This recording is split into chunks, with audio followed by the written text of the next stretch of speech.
आज हम बात करने जा रहे हैं एक ऐसे मुद्दे की जिसने हाल ही में सोशल मीडिया और न्यूज चैनलों पर हलचल मचा दी है। बॉलीवुड के मशहूर अभिनेता आर माधवन, जो अपनी फिल्म और दमदार एक्टिंग के लिए जाने जाते हैं, उन्होंने हाल ही में एनसीईआरटी इतिहास के सिलेबस पर कुछ गंभीर सवाल उठाए। उन्होंने कहा है, जब मैं स्कूल में इतिहास पढ़ता था तो मुझको 8 चैप्टर मुगलों पर थे, लेकिन चोल वंश जैसे महान भारतीय साम्राज्य पर बस 1 चैप्टर। तो आखिर क्या है ये पूरा मामला?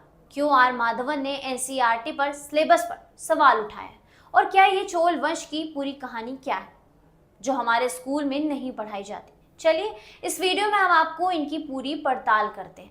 अगर आपको भारतीय इतिहास और संस्कृति के बारे में जानना पसंद है तो इस वीडियो को लाइक करें और चैनल को सब्सक्राइब करें और बेल आइकन दबाना बिल्कुल भी मत भूलें। हेलो एवरीवन, मैं निकिता और आप देख रहे हैं आपकी खबर। हाल ही में आर माधवन अपनी film Kesari chapter 2 the untold story of Jallianwala Bagh को लेकर चर्चा में। इस फिल्म में वो एक वकील की भूमिका निभा रहे हैं और इसके प्रमोशन के दौरान न्यूज 18 के साथ एक इंटरव्यू में उन्होंने एनसीईआरटी इतिहास के सिलेबस पर खुलासा करा है और अपनी राय रखी है। माधव ने कहा है, और मैं कोट करती हूँ, मुझे ये कहने में शायद परेशानी हो सकती है, लेकिन मैं फिर भी कहूँगा, जब मैंने स्कूल में इतिहास पढ़ा था तो मुझको बस 8 चैप्टर मुगलों पर दिखे। हड़प्पा और मोहनजोदारो सभ्यता पर 2 चैप्टर, ब्रिटिश राज और स्वतंत्रता संग्राम पर 4 चैप्टर और दक्षिण के राजवंशों चोल, पांड्या, पल्लव और चेर पर सिर्फ 1 चैप्टर था। माधवन यही नहीं रुके, उन्होंने आगे कहा कि ब्रिटिश और भूगोल ने भारत पर करीब 800 साल शासन किया है, लेकिन चोल साम्राज्य का इतिहास 2400 साल पुराना है।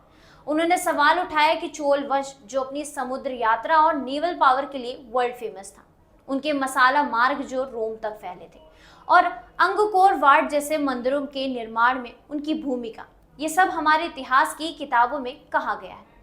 माधव ने यह भी कहा कि तमिल भाषा, जो दुनिया की सबसे पुरानी भाषाओं में से एक है और हमारी संस्कृति में छिपा वैज्ञानिक ज्ञान, इनका मजाक उड़ाया जा रहा है। उन्होंने अपनी फिल्म केसरी चैप्टर 2 को इस दिशा में एक कदम बताया, जो इतिहास की सच्चाई को सामने लाने की कोशिश कर रही है। एनसीईआरटी की किताबों की तस्वीर, दिल्ली सल्तनत और मुगल साम्राज्य की पुरानी किताबों के पेज, नए चैप्टर जैसे मेक इन इंडिया, पवित्र भूगोल की तस्वीर। आर माधवन का ये बयान ऐसे समय में आया जब एनसीईआरटी अपनी क्लास 7 की इतिहास की किताबों में बड़े बदलाव किए।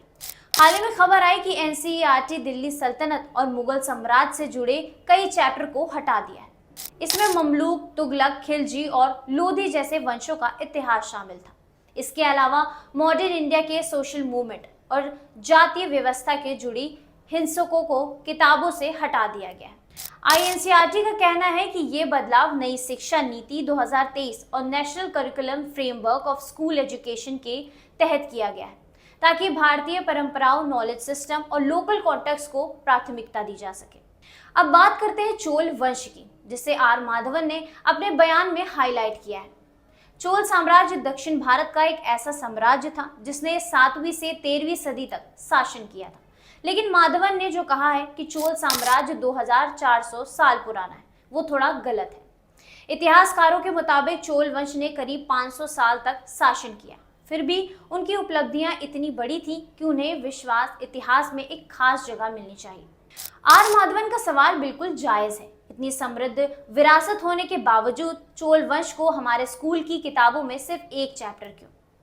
क्या ये हमारे इतिहास को एक खास नजरिए से लिखने की कोशिश है? माधवन ने इस बयान के सोशल मीडिया पर तहलका मचा दिया है। माधवन ने जो बात उठाई है वो सिर्फ चोल वंश की नहीं है, बल्कि भारतीय इतिहास की पूरी कहानी को सही तरीके से पेश करने की है। हमें अपने बच्चों को ऐसे इतिहास पढ़ाना चाहिए जो न सिर्फ गर्व कराए, बल्कि सच्चाई और तथ्यों पर आधारित हो। इतिहास को किसी एक पक्ष की जीत या हार के चश्मे से नहीं देखा जाना चाहिए। तो ये थी आर माधवन के बयान और एनसीईआरटी के सिलेबस पर छिड़ी बहस की पूरी कहानी। आप क्या सोचते हैं? क्या चोल वंश जैसे भारतीय साम्राज्य को हमारे स्कूलों में ज्यादा जगह मिलनी चाहिए, या फिर एनसीईआरटी के नए बदलाव यही दिशा में है? अपनी राय हमें कमेंट्स में जरूर बताइएगा। ऐसी ही लेटेस्ट अपडेट के लिए आप देखते रहिए आपकी खबर।